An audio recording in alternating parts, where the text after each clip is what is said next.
Yan Qingqing's father arrived at the supermarket in the evening, surprising all of Yan Qingqing's colleagues. In the afternoon, she had taken leave to care for her mother, who had been hospitalized. Why was her father here looking for her? Yan's mother had been injured in a car accident in the morning. Although her condition wasn't life-threatening, she still required hospitalization. Yan's father had urgent business at his company, so he called his daughter, asking her to take his place at the hospital. If it weren't for Yan Qingqing's father rushing over, everyone would have assumed she was at the hospital with her mother. Yan's father was puzzled as to why his daughter was taking so long. They had spoken when she left the supermarket, and by normal calculations, she should have arrived at the hospital within half an hour. However, her phone had been turned off since then. He thought perhaps her phone had died or she had returned to the supermarket to retrieve something she had forgotten. But hours had passed without a sign of Yan Qingqing, prompting him to frantically search for her at the supermarket. A 20-year-old girl had gone missing. Yan's father, distressed, hurried to the local police station. The police informed him that it had only been a few hours since her disappearance and they couldn't launch an investigation yet. Yan's father, pale and frantic, tugged at his hair and squatted on the ground. "Qingqing, my daughter, what should I do? You must not be in trouble. How will I explain this to your mother?" After muttering to himself for a while, he suddenly stood up and rushed to the police officer, grabbing his arm tightly. "Officer, I beg you. Something must have happened to my daughter. She was on her way to care for her mother, who had been in a car accident. She wouldn't just disappear without a reason. She must have been kidnapped or trafficked. Maybe she encountered some ruthless criminal.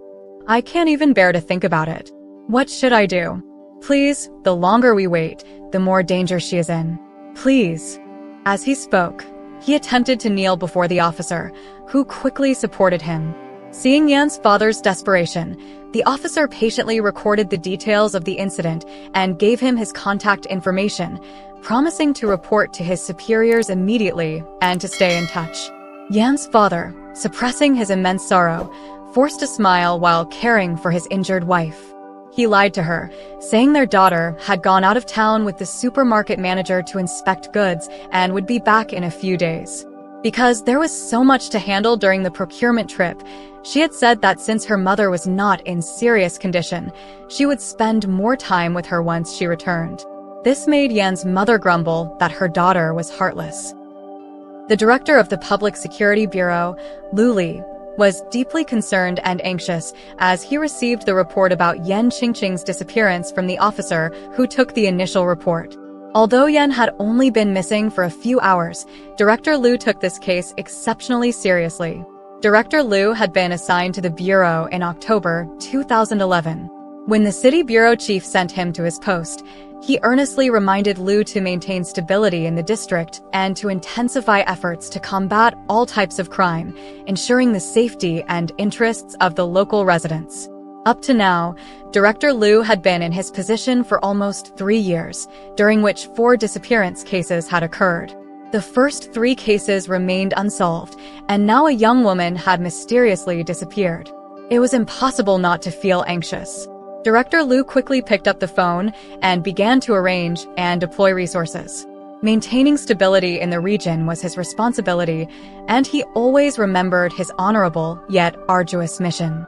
Director Lu, here is the report on Yan Qingqing's disappearance, and these are the case files for the 3 disappearance cases from the past 2 years, reported Detective Squad Leader Yang Bin crisply. 4 people have disappeared in 3 years, 3 young women and 1 man. Yang Bin, what are your thoughts? Director Lu, the reports for the first 3 disappearances were not filed promptly. Even their families couldn't pinpoint the exact day or location of the disappearances, and they didn't provide us with any valuable clues. The reason they reported the cases to us was that either their workplace or household registration was within our jurisdiction. Yang Bin, I used to think the same. Even though the first 3 cases were reported here, it didn't necessarily mean the incidents occurred within our jurisdiction. They could have stayed in another city. But Yan Qingqing's case has changed my perspective. This incident happened close to us. She went missing on her way to the hospital, proving that there are significant potential dangers around us. Reflecting on the previous 3 cases, I believe we might have misunderstood them. Those cases could have also occurred within our jurisdiction. To eliminate these risks, we must thoroughly re-examine these cases. Director Liu ordered an emergency meeting with all staff. He asked Yongbin to present the previous 3 disappearance cases along with Yan Qingqing's to everyone, encouraging all personnel to share their insights, believing in the power of collective wisdom. Following Director Liu's request, I will now provide a brief overview of the disappearance cases since 2012.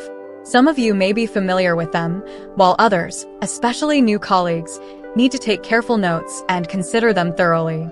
On July 9, 2012, the Xing family reported the disappearance of Xing Qiuhui, a 19-year-old female high school sophomore. The exact time of her disappearance is unknown. She had a quarrel with her boyfriend on the night of July 6th, and he left her in a fit of anger to return to school. She went missing after that, and her family only realized she was missing when they couldn't contact her on July 9th. On August 28, 2012, the Yin family reported the disappearance of Yin, a 33-year-old male. The exact time of his disappearance is unknown. In early July 2012, Yin said he was leaving on a business trip and left his 3-year-old son in his father's care. He never returned and has not been heard from since.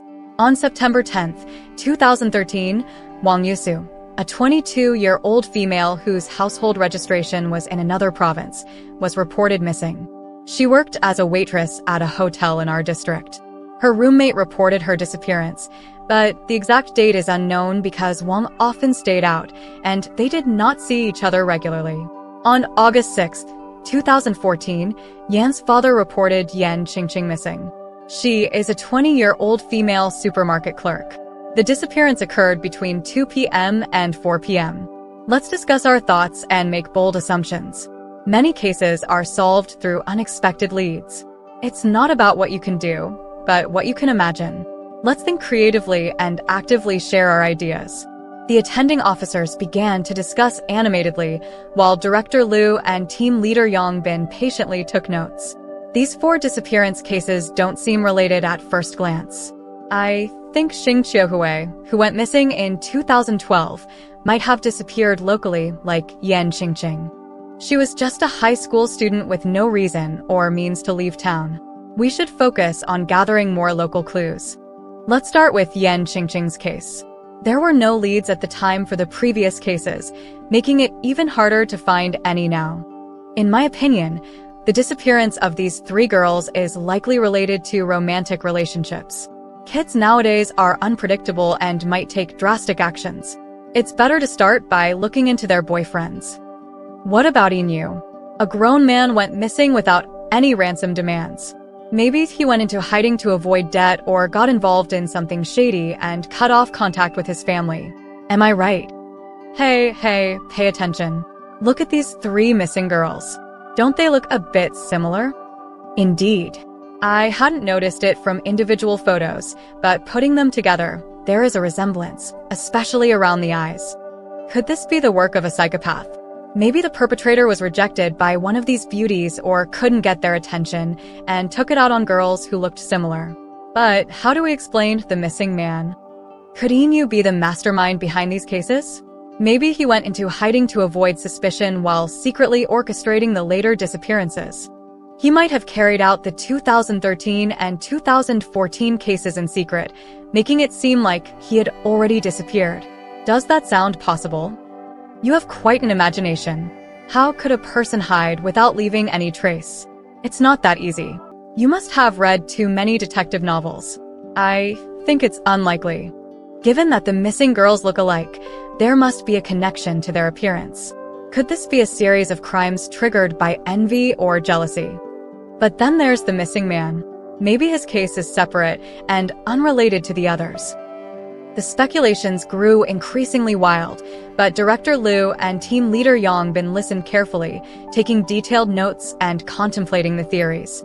Director Liu, with his characteristic decisiveness, divided the investigation into 5 teams, each led by an experienced detective. Responsibilities were clearly defined, and each team was tasked with completing their assignments within a specified time frame. With their tasks assigned, everyone dove into the intense investigation with renewed determination and enthusiasm. The investigation team reviewed the surveillance footage from outside the supermarket where Yan Qingqing worked and spotted her getting into a black Jetta. The Jetta took an old factory district road and disappeared from the recordings. This road, leading to the hospital, was a desolate, poorly maintained route with no surveillance. Tracing the Jetta's license plate, the Public Security Bureau identified the driver, who ran an unlicensed taxi service. When this frail man arrived at the bureau, he was perplexed, only realizing the reason for his summons when the police began questioning him. "Officer, around 2 p.m. on August 6, I picked up a young girl in front of the supermarket to take her to the hospital. She seemed in a hurry, so I took the old factory road," he explained. "That road is rough, but it has less traffic and no surveillance, which saves a lot of time." "When exactly did you drop her at the hospital? What time did you part ways?" an officer asked. "I didn't reach the hospital. About 10 minutes after we turned onto that road, both my tires got punctured. Even with a spare, it was useless," he replied. The girl was really anxious. "I didn't charge her the fare, and she ran towards the hospital. If she didn't find another ride, it would have taken her at least 40 minutes on foot." "What did you do during that time? Do you have anyone who can vouch for you? Did you see anyone following the girl?" the officer continued. "After she left, I called a repair shop and they towed my car. I didn't see anyone following her, but once she turned the corner, I lost sight of her," the driver said. "I have witnesses, the repair shop owner, the tow truck driver, and my call records." The investigation confirmed the driver's story. Following the described route, the police found that Yan Qingqing would have turned a corner a few minutes on foot, out of the driver's sight. The road was nearly 6 kilometers of asphalt, flanked by 52 abandoned factories, once thriving industrial hubs that had collapsed over the past 2 decades. The area was awaiting redevelopment. The police, under the pretense of a fugitive search, scrutinized each factory's caretakers. Most were nominal employees who rarely visited, only locking the gates during brief visits. After thorough checks, most were eliminated as suspects. Detective Yang Bin answered his ringing phone swiftly. "Director Liu, we have only 2 more people to check. One is semi-mentally ill. Actually, the mentally unstable one is Yinyu's twin brother, Yin Bao. Can you believe how unlucky that family is?" "What? Yinyu's twin brother? Where is he?" Director Liu's voice rose. "He guards the largest site, an agricultural machinery repair factory. He's reportedly mentally disabled and got the job through his father's unit for family support. He's been there for 15 years. Even though the factory closed, he still earns a small wage for guarding it," Yang Bin reported in detail. "That's quite a coincidence. Wait for me. I'll go with you to see him," Director Liu said, ending the call. Accompanied by the caretaker of the abandoned factory, Director Liu arrived at the decaying site. The overgrown courtyard was strewn with weeds, and unknown plants grew on the roofs of the derelict buildings. Cracks, wide enough to fit a thumb, marred the walls, leaving behind black and brown stains, presenting a scene of utter desolation. As the group carefully examined the yard, a man with vacant eyes and a blank expression emerged from the gatehouse. This was Yin Bao, 35 years old. He wore a blue Zhongshan suit, black casual pants, both stained with greasy marks, and a pair of sneakers whose original color was indistinguishable. Seeing the group of police officers at the gate, he spoke in a hoarse, subdued voice. "What are you here for? You can't steal anything from the factory. I'm the guard here. If you have any business, you need to tell me." A young officer scrutinized Yin Bao and then quietly asked Director Liu, "Isn't it obvious this guy has mental issues?" "Director, why did you decide to come here?" Director Liu slowly approached Yin Bao, sensing a flicker of fear in his eyes that quickly vanished, replaced by the usual vacant look. Liu waved towards the car, and the caretaker came over. "Yin Bao, this is a leader from the Public Security Bureau. Open the gate," the caretaker ordered. "They won't steal anything, will they?" Yin Bao asked blankly, causing some officers to chuckle. "They won't. Just follow my instructions," the caretaker replied patiently. Yin Bao unlocked the gate, and the officers entered the desolate courtyard. They inspected the abandoned buildings, but found nothing of interest. Director Liu gave Yongbin a signal, and Yongbin addressed the caretaker and Yinbao. "We've checked here and found no escaped convict. Stay vigilant and report any strangers to the Public Security Bureau. Thank you for your cooperation." The caretaker waved goodbye and Yinbao mimicked him, raising his hand. Director Liu's eyes caught a glimpse of the white shirt cuff peeking from Yinbao's sleeve. Was there really innocence behind that vacant smile? Director Liu instructed Yongbin to assign skilled investigators to thoroughly check the backgrounds of Yinbao and his brother, Yinyu. 3 officers, 2 men and 1 woman, visited the Yin family residence, an old ground-floor apartment. 62-year-old Mr. Yin, slightly hunched, greeted them with a hopeful expression. "Officers, do you have news about my son Yu? Please come in and sit," he said eagerly. "We're here to help find Yu. We need to verify some information," one officer began. "Grandpa, I'm thirsty. I want water." A chubby, fair-skinned boy emerged from the bedroom. "What a cute child. Is this your grandson? How old is he? Come, let me hold you," the female officer said, picking up the boy. "This is my son Yu's child. He's 5.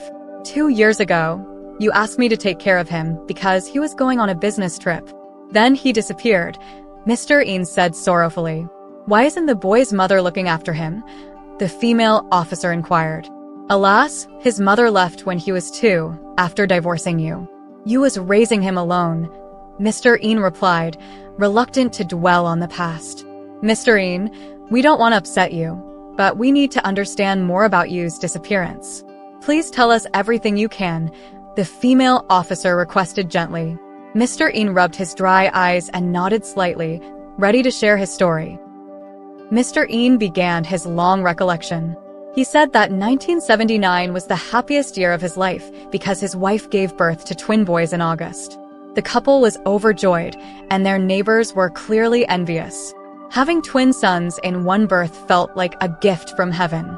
To express his love for his 2 sons, Mr. Yin named the elder one Yinbao and the younger one Yinyu, meaning precious and jade, respectively, indicating they were the family's treasures. As the boys grew, they were almost identical in height and appearance, but had very different personalities. Yinbao was honest, straightforward, and polite, while Yinyu was smart, cunning, and full of mischief. From the age of 7 to 17, Mr. and Mrs. Yin often criticized and tried to restrain Yinyu, but they couldn't stop him from bullying Yinbao. Yinyu always used his position as the younger brother to make Yinbao yield to him in everything, whether it was food, clothes, or other items. Yinbao mostly had to settle for Yinyu's leftovers. After numerous attempts to defend Yinbao failed, the parents eventually let things be, especially since Yinbao never showed any dissatisfaction and genuinely took on the role of an older brother trying to keep peace. The family's harmony was shattered in August 1996. 17-year-old Yinbao and Yinyu went out for a vacation. While riding a horse, Yinbao's horse was startled and began bucking wildly, eventually throwing Yinbao onto a large rock. Yinbao suffered a broken left leg and a head injury, which left him slow to respond and regarded by others as intellectually disabled. Mrs. Yin was deeply worried about Yinbao. One day, she heard from their neighbor, Hailon, who was with the boys when the incident happened. Hailon witnessed the event and claimed that Yinyu had shot the horse with a homemade bow and arrow, causing it to throw Yinbao off. Mrs. Yin confronted Yinyu in a fury, but he vehemently denied it. He even threatened Hailon in front of Mrs. Yin, making her too scared to argue, and she could only respond vaguely. Because of this, Mrs. Yin gave Yinyu the cold shoulder for a long time. The Yin parents took great care of Yinbao, hoping his intellect would slowly recover, but things did not go as hoped. 3 years later, in the summer of 1999, Yinbao had another fall, causing a severe head injury again. His mental state deteriorated further, and from then on, people no longer regarded him as normal. The Yin parents were deeply affected by Yinbao's condition, especially Mrs. Yin, who was consumed by constant worry. She fell seriously ill, unable to recover from the despair over Yinbao's condition. In the winter of 1999, at the age of 45, Mrs. Een passed away. Mr. Een was 47, and the twins, Een Bao and Een Yu, were 20. The family fell from grace overnight. With 3 men left in the household, the warmth of a family home was gone. Mr. Een had not yet recovered from the grief of losing his wife, and their savings were nearly depleted, leaving them struggling to make ends meet. Mr. Een worked at the agricultural machinery manufacturing plant in the old industrial district. The factory manager was a kind and upright man. Although the factory was not doing well and was reducing staff, he made an exception and hired Een Bao as a gatekeeper to support Mr. Yin's family. Een Bao, being straightforward, took his job as a gatekeeper very seriously. His dedication and diligence were unmatched. Since getting the job, he lived in the gatehouse and refused to leave his post without the manager's permission. This job solved a major problem for the family's livelihood. With Een Bao no longer living at home, Mr. Een would visit him occasionally. Over time, both father and son got used to this new way of life. After Een Bao started working at the factory, Een Yu went to City A for work, living there and seldom coming home. In 2008, 29-year-old Een Yu brought his girlfriend home. They had met while working. The young woman, named Su Rong, was 25 and very pretty, with a charming and pleasing demeanor. She had grown up in an orphanage in City A. Mr. Een took an immediate liking to his future daughter-in-law. Upon learning of her background, he felt even more inclined to cherish her. To help Een Yu start his own family, Mr. Een gave him his savings, which he had accumulated over the years by living frugally. Een Yu held a wedding and bought a small apartment in the city. Een Yu and Su Rong were very much in love, and in 2009, they had a son. The arrival of a grandson brought great joy to Mr. Een, and the family often gathered for small reunions. In October 2011, Een Yu suddenly told Mr. Een that he had divorced Su Rong and would be traveling frequently for business. He needed Mr. Een to take care of his son. Mr. Een, believing it was his duty to look after his grandson, agreed. Since the factory closed 7 years prior, 52-year-old Mr. Een had been getting a small unemployment subsidy. He regularly found odd jobs at the labor market, and his earnings, after covering living expenses, allowed him to save a little. Now, at 59, Mr. Een was physically capable of taking care of his 3-year-old grandson. However, he was puzzled by the divorce. Een Yu simply said that Su Rong had run off with a wealthy man, abandoning the child. Not wanting to upset Een Yu, Mr. Een did not press further. In early July 2012, Een Yu mentioned he was going out to do business and make a lot of money, but he never returned, and there has been no news of him since. The past of the Een family left the 3 police officers deeply moved. They couldn't help but reflect on how so many turbulent events had befallen such an ordinary family. The female officer, holding Een Yu's son affectionately, felt a sense of familiarity with the child's large, beautiful eyes. Suddenly, she asked, "Mr. Een, do you have any family photos? I would like to see them." Mr. Een fetched an old, worn photo album from a cabinet. "Here, they're all in this album. Look through it as you wish." There are also photos of Een Bao and Een Yu when they were children. The 3 officers carefully flipped through the album, casually asking Mr. Een questions. Their seemingly casual curiosity was actually a deliberate probe. Mr. Een Bao, and Een Yu looked so alike when they were young. How did you and your wife tell them apart? Well, it wasn't easy. When they were young, we checked their feet. Een Yu has a congenital birthmark on the sole of his right foot. As they grew older and started walking, we couldn't always look at their feet, so we dressed them in different clothes. Once they grew older, it was easy to tell them apart by their personalities, Mr. Een answered, a rare warmth showing on his face. A series of 3-person photos caught the officer's attention. They were black and white photos of 2 boys and a girl, with the girl always in the middle, flanked by Een Bao and Een Yu. These photos span their childhood, adolescence, and teenage years, with the girl's youthful face etched in the officer's memories. They exchanged looks before asking Mr. Een about the girl. "This girl? She was our neighbor's daughter, Hailan. She was the same age as my sons and always played with them. They were very close since childhood. This was their last photo together, taken when they were 17. After that, Yin Bao had his accident and became mentally impaired. 3 years later, Hailan also met with misfortune. Her family reported her missing, and later her body was found downstream in a river. She was a poor swimmer, and it was said she accidentally drowned. When they found her body, it was in a terrible state. She was such a poor girl, Mr. Yin sighed. Hailan's appearance shocked the officers. Over the past few years, 3 missing girls had all resembled her, each bearing a striking resemblance, especially in their eyes. The officers then noticed that after Yin Bao's accident, there were fewer photos of him, but Yin Yu's photos were still scattered throughout. The 2008 wedding photo of Yin Yu was particularly startling. His wife, Su Rong, bore an uncanny resemblance to Hailan. It was as if the 5 girls were long-lost sisters. No wonder the female officer found the little boy's eyes familiar. The child had clearly inherited his mother's looks, especially those striking eyes. Her memory of the missing girls' faces made her recognize the resemblance instantly. Having finished examining the photos and asking their questions, the 3 officers left with a mixture of surprise and confusion, returning to the police station. Director Liu Li and Captain Yang Bin listened to the reports from the other teams before focusing on the 3 officers who visited the Yin household. They concluded that the Yin brothers were intricately linked to the recent missing persons cases. The priority now was to intensify the investigation of the Yin brothers. On August 23, 2014, 17 days after Yan Qingqing's disappearance, her mother was discharged from the hospital. Unable to reach her daughter and feeling something was wrong, she pressured Mr. Yan until he confessed the truth about their daughter's disappearance. Overcome with shock, Mrs. Yan fainted.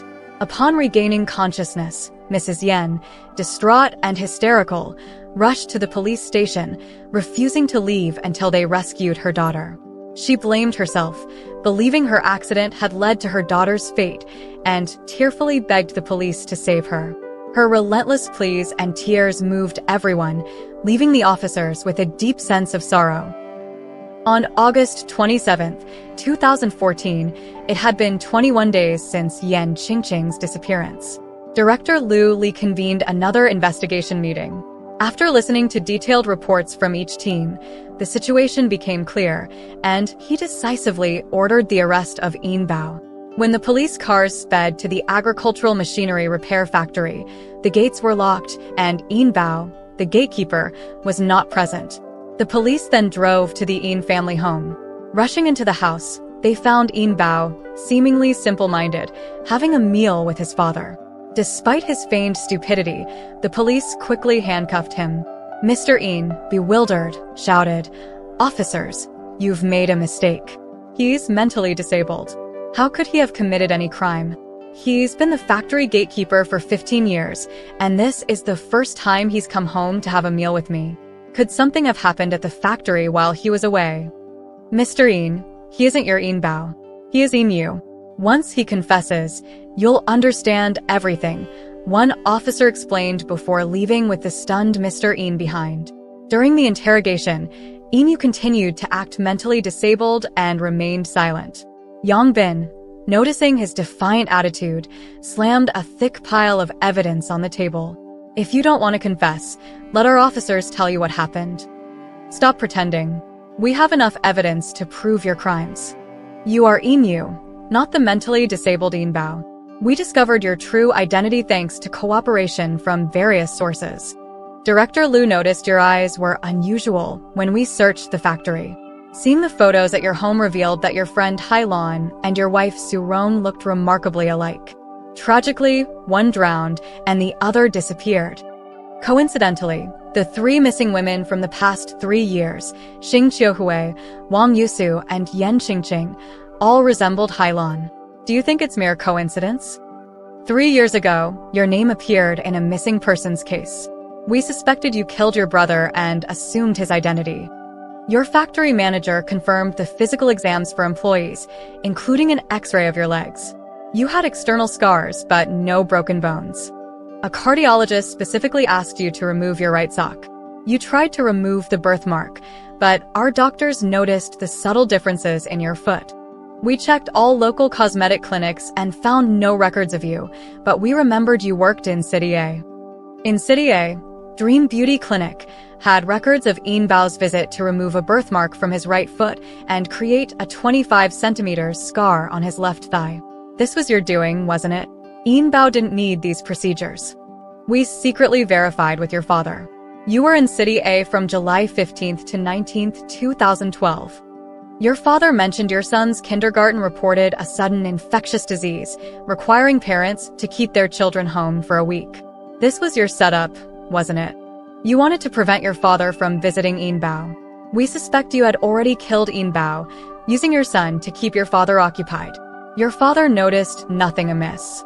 Given your cunning, we suspect your wife didn't just leave. We examined your former residence, despite it being sold. We discovered that the wall between the bathroom and bedroom was unusually thick. Inside, we found dismembered human remains. DNA tests confirmed they belonged to your wife, Su Rong. We now suspect your involvement in Highland's death, Ian Bao's disappearance, and the 3 recent missing persons cases. Denying won't help you. We are charging you with the murder of Su Rong. Even if you say nothing, you will face the consequences. Ian Yu, who had been feigning insanity, was finally silenced by the overwhelming evidence. His demeanor changed. He no longer pretended to be mentally impaired or hid behind Ian Bao's identity. He realized that the inevitable had arrived, sooner than expected. Accepting his fate, he began to recount the entire story. As Ian Bao and Ian Yu grew up, their distinct personalities emerged. The Ian parents were deeply displeased with Ian Yu's arrogance and selfishness. Their criticisms only fueled Ian Yu's rebelliousness. Resenting his parents' harshness, he intensified his bullying of Ian Bao, taking pleasure in snatching away things that Ian Bao cherished. Despite this, Ian Bao always tolerated his brother unconditionally. The constant berating from their parents only deepened Ian Yu's animosity toward Ian Bao. He believed Ian Bao was hypocritically playing the good son to win their favor, and he vowed to expose Ian Bao's true nature one day. As the Ian brothers blossomed into handsome teenagers, they both developed feelings for Hailan, the girl they had grown up with. The trio was inseparable, known among their peers as an unbreakable bond. At 17, still close friends, they often hung out together. During one outing, Ian Yu deliberately tried to embarrass Ian Bao in front of Hailan. Jealous of the way Hailan looked at Ian Bao with affection, he encouraged the timid Ian Bao to ride a horse, demonstrating his own riding skills to pressure him. Eager to impress Hailan, Ian Bao nervously mounted the horse. Initially steady, the horse suddenly bolted when Ian Yu shot a sharp bamboo arrow at its flank. The frightened horse took off, and after a chaotic ride, Ian Bao was thrown off, landing on a large rock at the foot of a hill, breaking his leg and suffering a severe head injury. Ian Yu threatened Hailan not to reveal the truth to their parents. However, Hailan eventually confided in Mrs. Ian, but the fear of Ian Yu's wrath and his sinister gaze silenced her again. After the accident, Ian Bao's cognitive abilities declined. Mrs. Ian devoted herself to nursing him, casting venomous glares at Ian Yu, whose resentment only grew. Despite Ian Bao's condition, Ian Yu could never replace him in their parents' hearts. Ian Yu hoped that Hailan would turn her affections toward him as Ian Bao's condition worsened, but Hailan continued to smile warmly at Ian Bao and showed only anger toward Ian Yu. Frustrated and enraged, he questioned why she despised him so much. In the summer of his 20th year, Ian Yu bought Hailan a dress with money he earned from selling fish, hoping to see her smile. However, he found her and Ian Bao chatting by the river. Hailan's melodious laughter grated on him, and he approached them with a dark expression. "You two seem very happy without me around, don't you?" Seeing his darkened face, Hailan turned away, annoyed. Ian Bao, with his diminished intellect, tried to defend her. "Don't yell at her.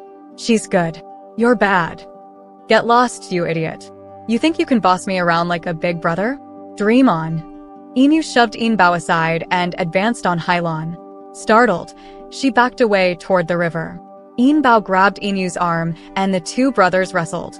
Hailan tried to help Ian Bao, but Ian Yu, using all his strength, flung her away. She slipped and fell into the river. Hailon couldn't swim. Inu wanted to save her, but Inbao clung to his leg, preventing him from moving.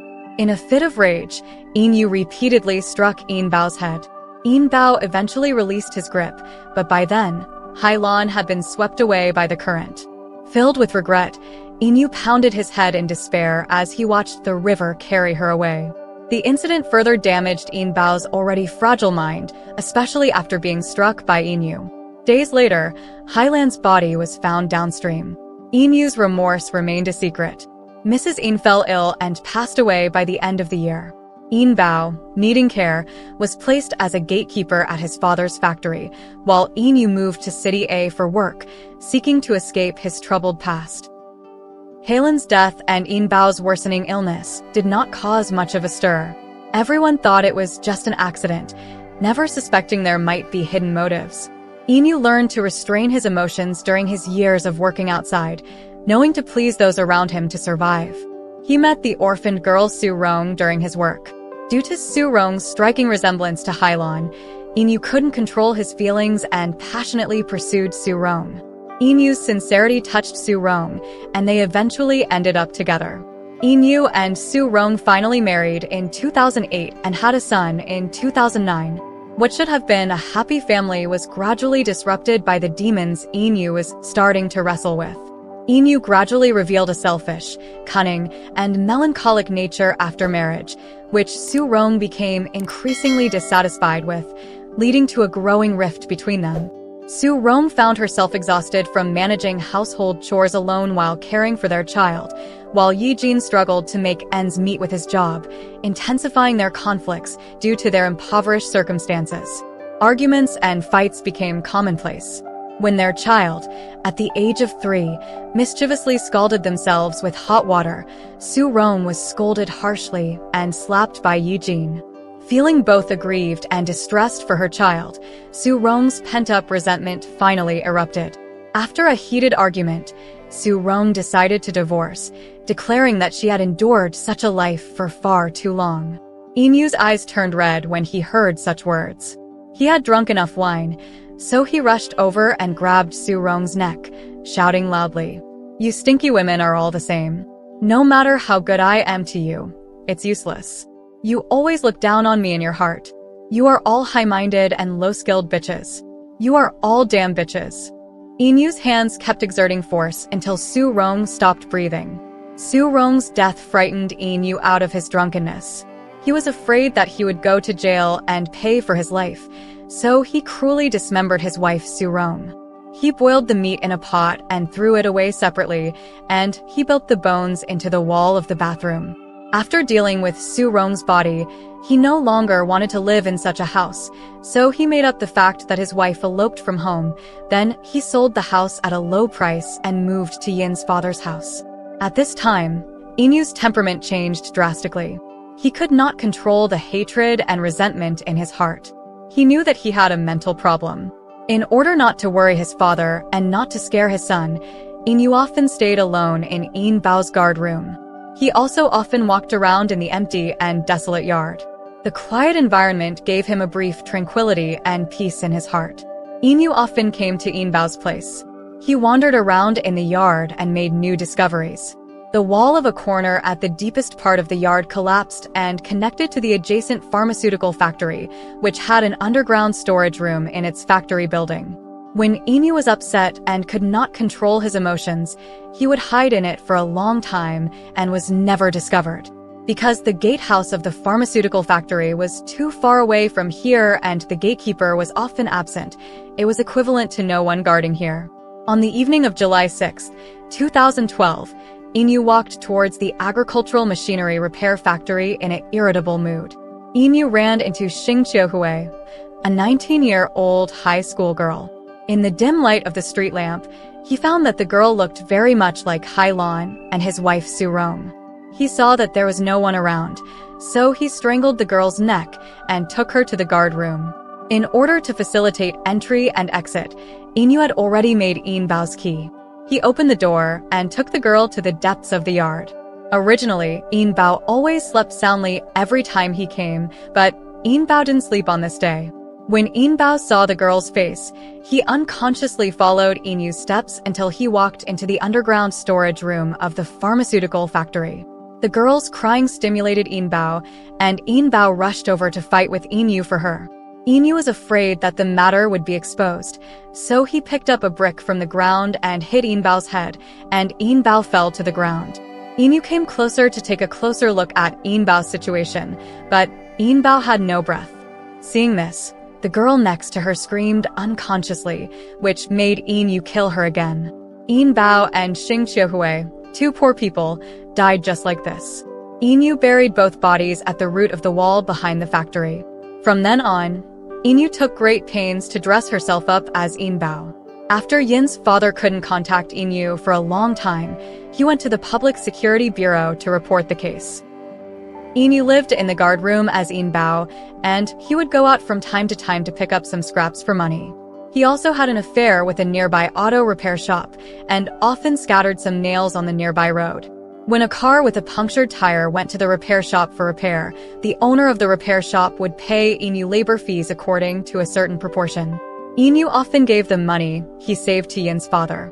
After all, his father had to raise his son for him. Yin's father, who didn't know the truth, thought that Inbao was slowly becoming smart and sensible. On September 2nd, 2013, 22-year-old Wang Yusu went on a date with a nearby man. When she passed the gate of the agricultural machinery repair factory, Inyu found that this was another person who looked like Hailan. What a coincidence! Inyu followed him uncontrollably. When he was sure that there was no one around, Inyu kidnapped Wang Yusu and imprisoned her in the underground storage room of the pharmaceutical factory. Inyu was well prepared this time. He tied Wang Yusu with a long rope and sealed her mouth with tape.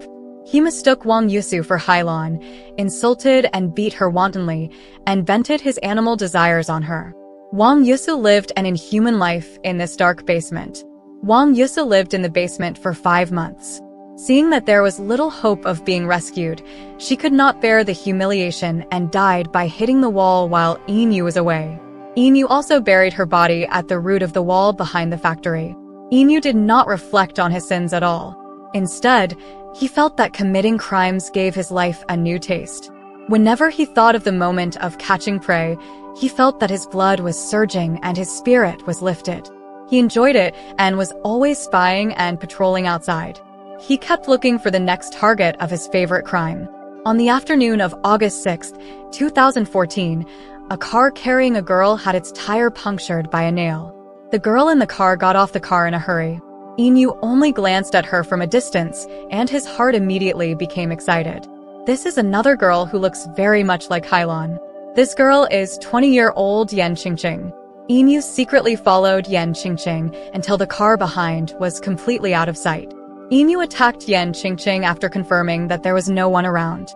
Yan Qingqing is currently imprisoned in the underground storage room of the pharmaceutical factory. Inyu's confession finally ended. The police rushed to the scene to rescue Yan Qingqing. Fortunately, Yan Qingqing was not in danger of life. Yan's father and mother burst into tears when they saw their daughter. Yan Qingqing saw the sun again, as if she had been reborn. She threw herself into her mother's arms and cried loudly, saying sorry to her mother that she did not fulfill her filial piety as a daughter when her mother was hospitalized. Yan's mother kept wiping her tears. She said that it was because of her car accident that her daughter suffered these inhuman tortures. The mother and mother kept apologizing to each other. They did nothing wrong. They were both victims. The police present were all moved. Inyu was sentenced to death according to the law, and he calmly accepted the reality of his impending death. Deep down, he had known this outcome was his inevitable fate. Yin's father aged significantly overnight. At 62, his hair had turned completely white, and his back seemed even more hunched. Yin's father visited him in prison. Looking at his father, Yin suddenly felt remorseful seeing him age so quickly, this father who had remained silent. Inyu, our family is poor with little savings, but in my remaining years, I will do my best to make amends for the wrongs you have done. I will raise your son, and I will ensure that he repays the debts you have incurred. I will make sure that future generations remember your lesson. You can face your punishment with peace of mind. After saying this, Yin's father turned away, unable to bear to look at his son one last time. Dad, thank you. Please educate your grandson well and make him a good person. Dad, there's one more thing I want to ask. Please bury me together with my brother. I will make amends to him properly in the future. Can you do that? Moved, Yin's father nodded. He covered his tearful eyes with both hands, overwhelmed with grief.